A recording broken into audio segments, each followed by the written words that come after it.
Shout out to Kop-Ish. Shout out to Kopish, guys. Keep all the good work the up. two legends, Emil Heskey, Howard Gill. Can't get much better than that guy. Yeah. You know what to do now. Like, comment, subscribe. I'm with legends, guys.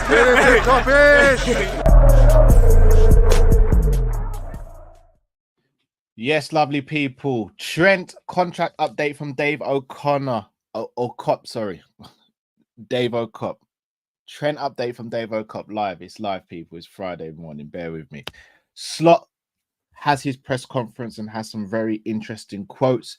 And Liverpool are apparently looking into Alisson's injury issues and seeing what resolution there can be. This is the morning meetup show live. Please, people, when we get behind the mic, please make sure you subscribe, comment, and like. Hope you're all well this Friday. The weekend is almost here.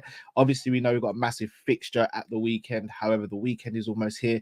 Half term is almost here for the kids. So if my hair turns grey in 2 weeks' time, then you know why.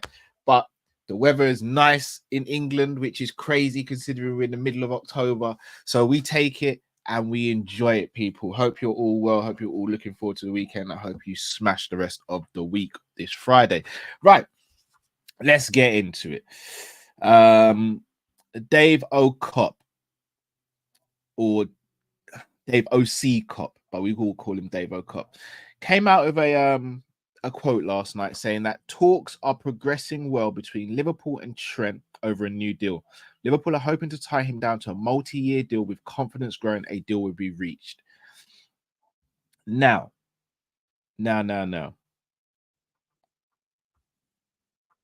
I've kind of, all right, so I got forced into it. I was on Big Six Bands the other day with Mance, with Welks, Cass, Gooner Lee, and Casey. So big up those boys. Make sure you subscribe to Monty's channel. And I kind of got backed into a corner, and I'm not calling myself a lion, but as lions get backed into a corner, they tend to react. And I reacted and put my chest out there, and I said, when Trent signs his new contract. All right, so obviously it's big talk. And you know, when it comes to jinxes and my record, when it comes to transfers and contracts, etc., it's bad. At best, it's bad. But I do feel as though we are starting to turn a corner here. Not just because Dave's saying this, just quotes coming out from Trent recently and how Arne Slot's been speaking about him, how he speaks about the club. I'll be honest. I think it happens. I don't know why. Maybe it's copium, maybe it's more hope than belief, and I just think it happens. How long it happens or how long it takes to happen, I don't know. But I do think it happens. And look, there'll always be questions. Shout out to Steve. Literally straight away he says, should we be paying Trent that sort of money that he's asking for, that's alleged he's asking for? And I go, yes. When you look at what he's done for the club, when you look at what he could potentially go on to do for the club, yes. If you're looking at what the going rate is for a top world-class footballer right now, then yes. If you're looking at what he brings to the team and the fact that he's vice captain and his age profile, yes. I genuinely do believe he deserves. If it's 300k, I'm good with it. If it's 300k for Virgil as well, I'm good with it. If it remains 350 or even goes up to 375 for Mo, I'm good with it too. It's not my money. And as fans, we pump in a lot of money to the club, and the club is generating a lot of revenue. Hence we go and, you know, reward the players that have helped us get to this level. Alisson Becker's another one, although his contract doesn't end for now. VDR, and here's the thing.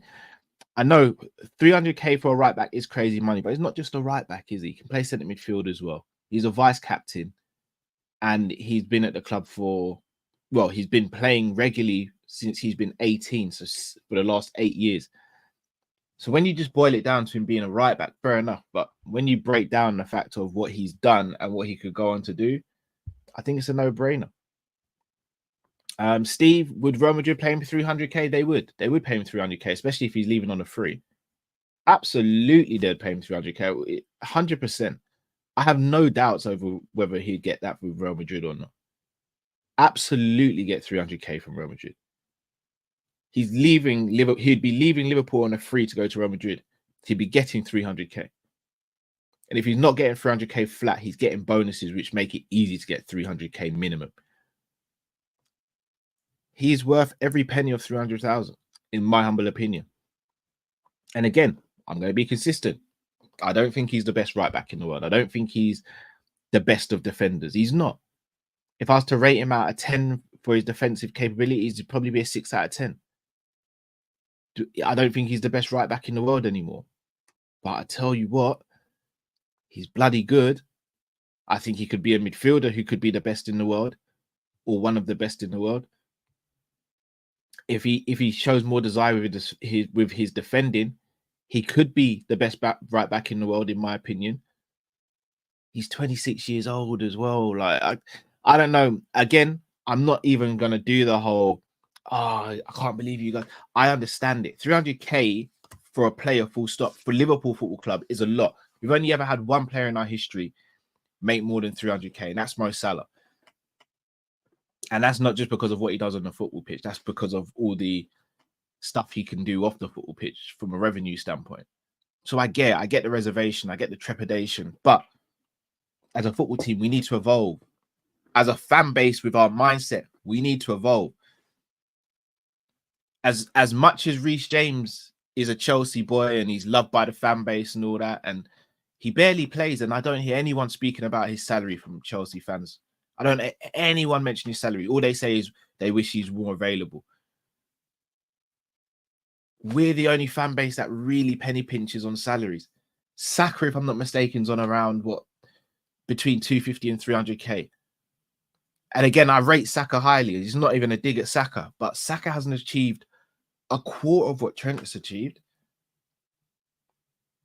Hasn't achieved a quarter of what Trent's achieved. Trent's older as well. This is potentially Trent's last massive contract.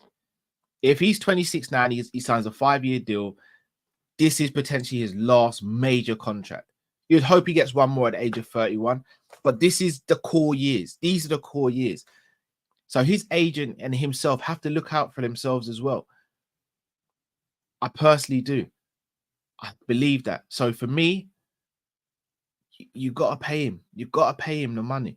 And again, if we had done this a year ago, I don't think we'd be looking at 300k. We'd probably be saying to Trent, look, bro, 220. 220. Take 220. And we'll give you some bonuses with that as well. But if you leave it to the last minute, this is what happens.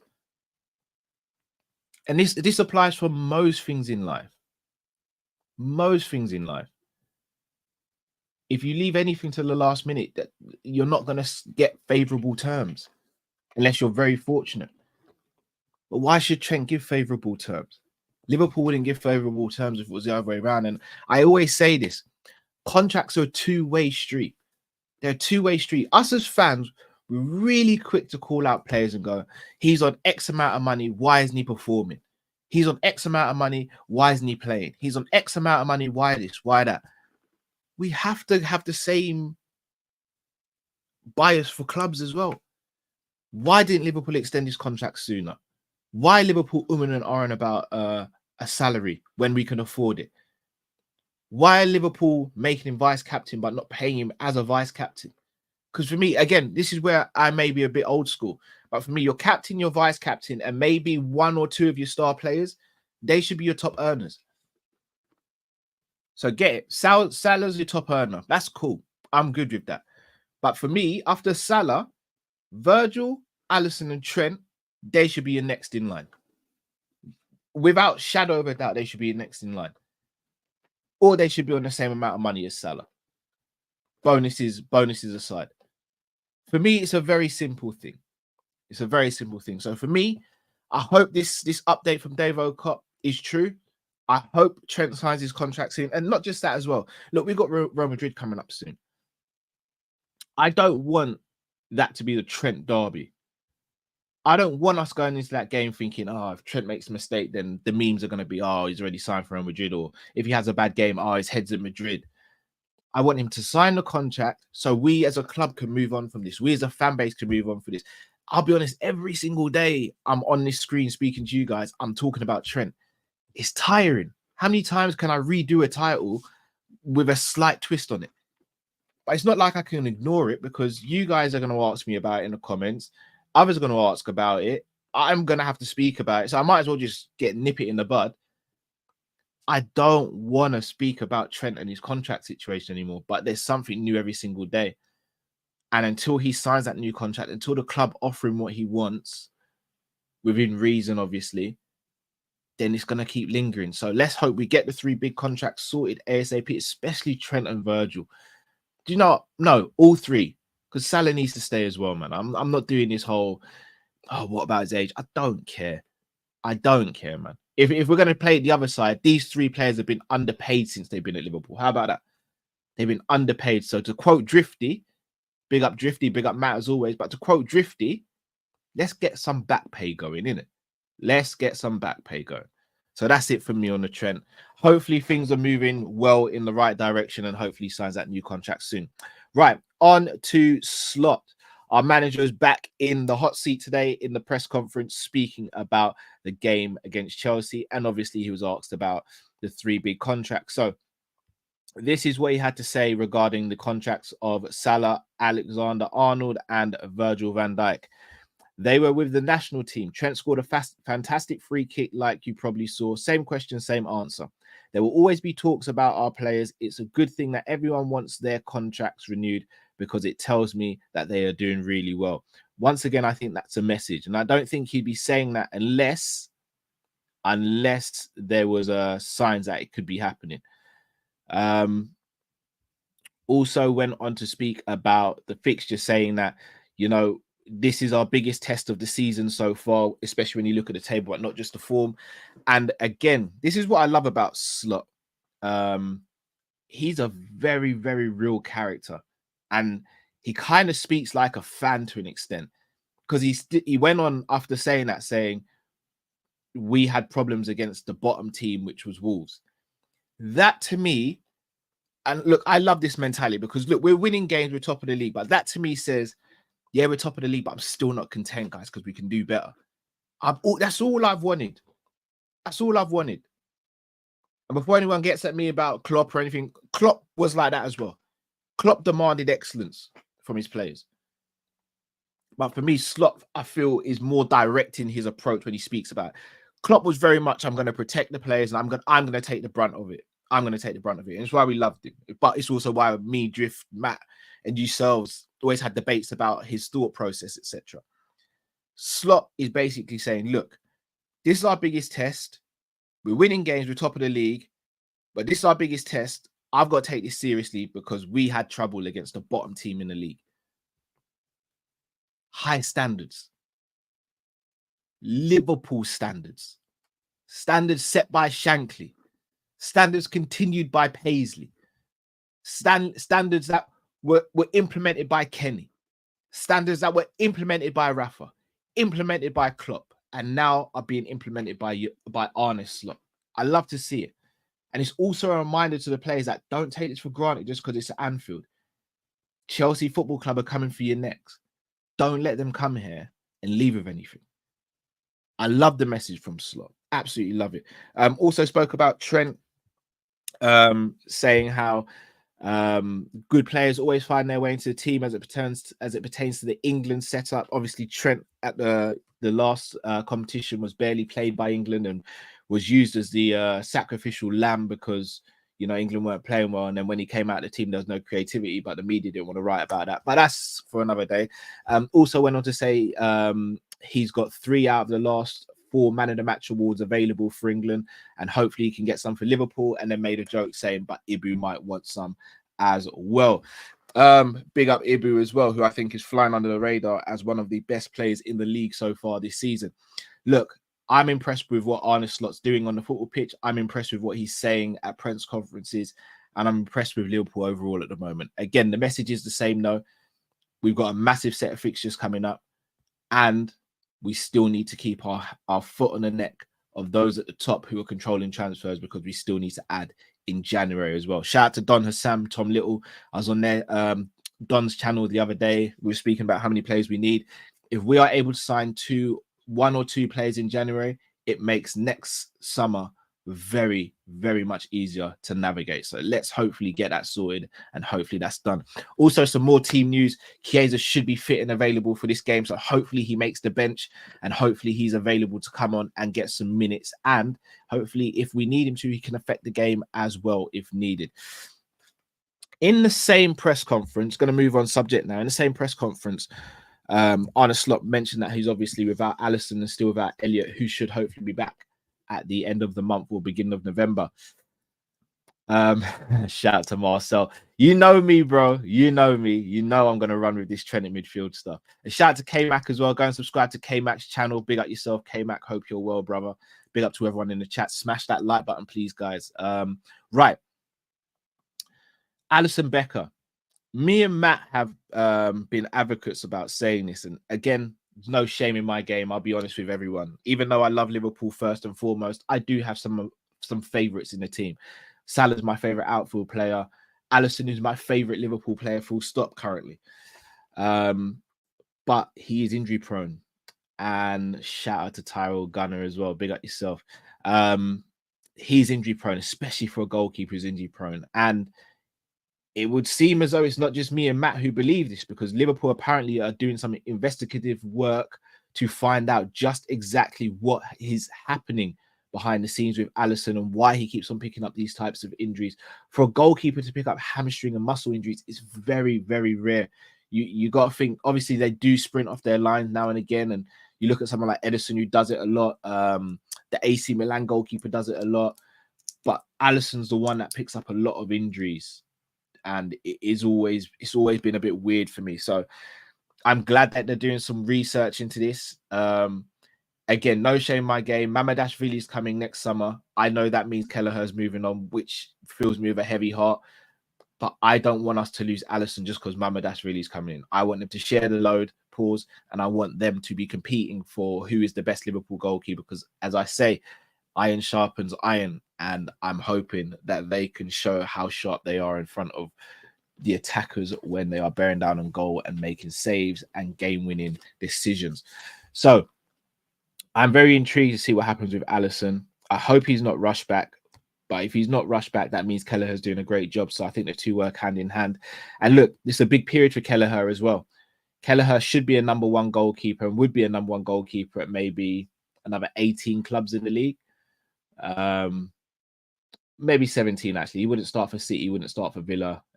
Doesn't start for us, obviously. Arsenal, Ray has been excellent so far this season, if I'm going to be honest. Apart from those four, I think he starts for everyone else. There's an argument with Vicaria for Spurs, although I do think Kelleher is just as good, if not better. So for me personally, I think Kelleher should be a number one goalkeeper.